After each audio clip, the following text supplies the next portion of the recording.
أعوذ بالله من الشيطان الرجيم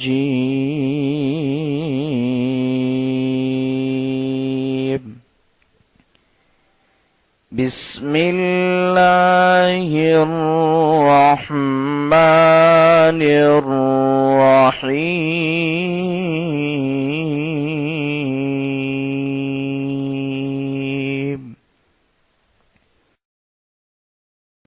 Brief biography of Imam Al-Bukhari. Birth: Muhammad ibn Ismail Al-Bukhari Al-Jafi was born after the Jumu'ah's prayer on Friday, 19 July 810, 13 Shawwal 194, in the city of Bukhara, in the present-day Uzbekistan.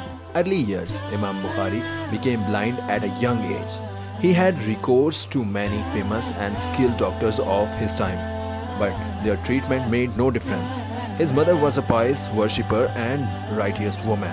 She cried out for help in the court of Allah for her child and begged for the restoration of his eyesight. At last, the river of mercy flowed over her, and Almighty Allah accepted her invocation. One night, she visited Ibrâhîm alayhis-salâm in a dream and was told, "Allah has restored the sight of your son because of your intense and beautiful invocations." In the morning, as Imam Bukhari got up from his bed, glimmers of light reached out into his eyes. Studying with the scholars in and around his hometown, Al-Bukhari immersed himself in hadith studying as well as fiqh, Islamic jurisprudence. He was capable of remembering long and complex chains of narrations of hadith. For a hadith to be considered authentic, a reliable chain of narrators connect that of saying to the Prophet Muhammad sallallahu alaihi wasallam. In this, Al-Bukhari excelled. By his late teens, Al-Bukhari had completed his studies in Bukhara and set out to Mecca to do Hajj with his mother and brother. He stayed in Mecca and Medina for several years, where he continued to collect hadith from some of the leading hadith scholars of the world, memorizing the text of the hadith, the chain of narrators, and advancing his understanding of the reliability of those narrators. He traveled through Egypt, Syria, and Iraq to continue his studies throughout his adult life. Finally settling in Basra, Hazrat Imâm Bukhârî's memory was considered to be inhuman, for as soon as the praying of a hadith would finish, Imam Bukhari would repeat it orally. It has been known that in his childhood he had memorized 2,000 ahadith. There is one spectacular incident which took place in Baghdad when Imam Bukhari radiyallahu ta'ala anhu took up temporary residence there. The people, having heard of his many accomplishments and attributes which were issued to him, decided to test him so as to make him prove himself to them. In order to do that, they choose 100 different ahadiths, and changing the testimonial and the text of ahadiths, they were then recited by 10 people to Imam Bukhari. There was a crowd of gathered people from within and outside the city to witness the outcome of such a test. When the hadiths were recited, Imam Bukhari radiyallahu ta'ala anhu replied to all in one manner, "Not to my knowledge." However, after the completion of all the hadith, Imam Bukhari radiyallahu ta'ala anhu repeated each text and testimonial which had been changed, followed by the correct text and testimonial. Such was the memory of Imam Bukhari radiyallahu ta'ala anhu. Mission of life. One night, Al-Bukhari had a strange dream that later had a great impact on his life. He saw himself standing before the Prophet holding a palm leaf fan in the hand with which he pushed all evil away from the Prophet sallallahu alaihi wasallam. He was so confused and surprised that he went to his scholars, asking them to interpret his dream. They said happily, "You will clear the lies and false claims away from the Prophet sallallahu alaihi wasallam."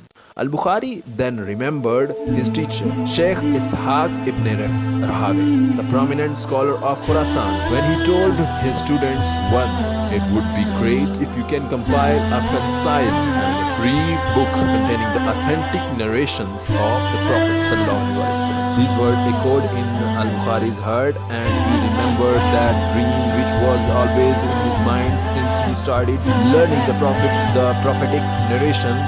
Thereupon, he immediately made an intention to actively and seriously pursue his mission and started to strive in his long journey of writing this great book in 217 AH. When he was 23, because of the dream, Al-Bukhari traveled thousands of miles, moving from one Islamic territory to another, undergoing all sort of difficulties, hardships and weariness, sometimes to obtain only one narration of Prophet. Sometimes he even had to eat grass to satisfy his extreme hunger after he had spent all his money. Even the few hours of night in which he snatched short naps to rest a while were not so resting for him, as he used to wake up 15 to 20 times a night to lit his lamp and sit to classify the narrations he had collected. Al-Bukhari made a pact with himself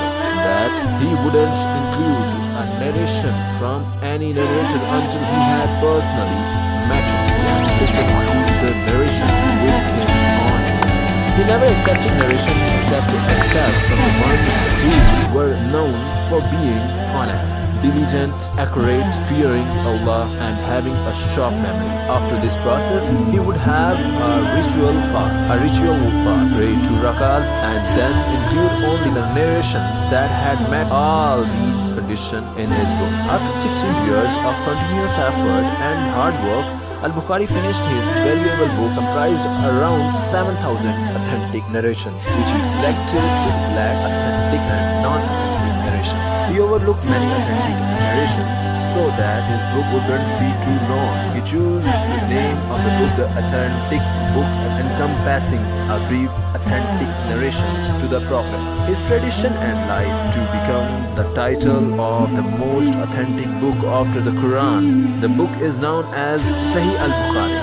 This book became well known and it gave him a high rank that someone like him truly deserved to achieve. He had a vast knowledge, great manners, a tolerant nature, dignity, and an untainted tongue. After Imâm Bukhârî became famous throughout the world, thousands of scholars came to him as students of the leader in memorization of authentic narrations until the number of people who attended his study circles in Baghdad reached 20,000. Among the most remarkable figures of his students were imams at Tirmidhi and Muslim and others. Last days, his death was on a Friday night, the beginning of the month of Shawwal, 256 after Hijri, 870 after death of Christ, 870 AD. He was 62 years old when he died. He was buried in the village of Khartang, which is now known as Fajasai. May Allah have mercy upon the great Imam and may Allah admit him into paradise.